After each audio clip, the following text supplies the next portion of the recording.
I am Stephanie Greger, and I am the Criminal Division Chief for the Williamson County Attorney's Office. I've been a prosecutor for about 9 years now.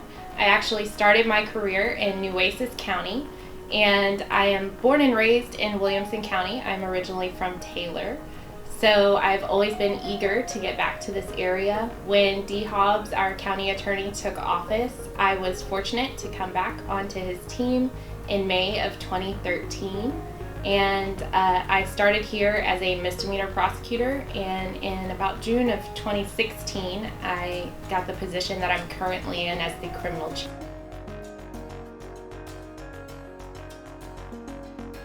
Three kind of highlights that come to mind.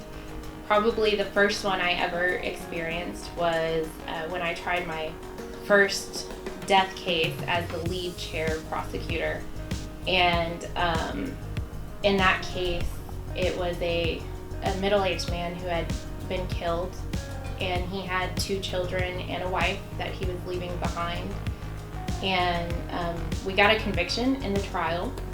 After the conviction and after the punishment, the family came up to me, and they were, of course, emotional and crying, and but they were also thankful. And to me, that's something that's just really stuck with me about the difference that we can make to help give people closure and to help people move on. And honestly, I think a lot of people would be surprised by how many times victims are such big people and they forgive. And that's just kind of a lesson that has stuck with me. You know, I can look back at what a difficult time and a tragic time that people like that go through, and they still find the strength within themselves, and they still find, I get emotional talking about it, but they still find the strength within themselves, and they, find the power to forgive and to still love life, and I think that's really inspiring. As a prosecutor, you have to make sure that you're always remembering that each case is individual and that you are looking at the facts of each case through a new lens.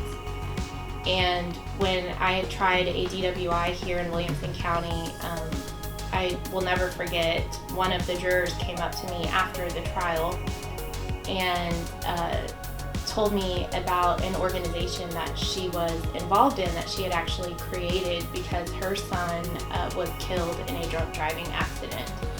And she was just so grateful for the criminal justice system in Williamson County and the prosecution of DWIs, and it really spoke to me about how we have to be sure that we're going forward on cases that are really common and that some people might turn a blind eye to. Most recently, I think one of the highlights of my career, there's actually several of them wrapped into one highlight, is getting to work with younger prosecutors, more junior prosecutors, and watch them develop, and to know that I might have played a part in that and been able to help them overcome a fear.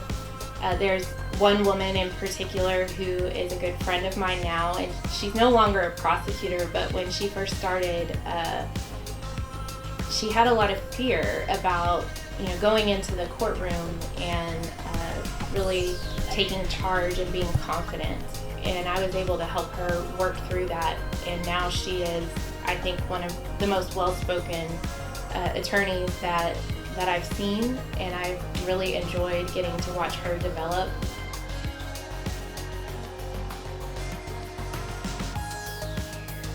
When I was young, I had a passion for dance. I was a dancer since I was a little girl. I actually used to dance for Ballet Austin, and I was also a cheerleader. I went to college actually to get my degree in education, and I double majored in English and history and got my teaching certificate for high school students, which honestly kind of chafed me off at the time. But I would probably be teaching, and which is kind of what I do now, so it's not too far off from my current career.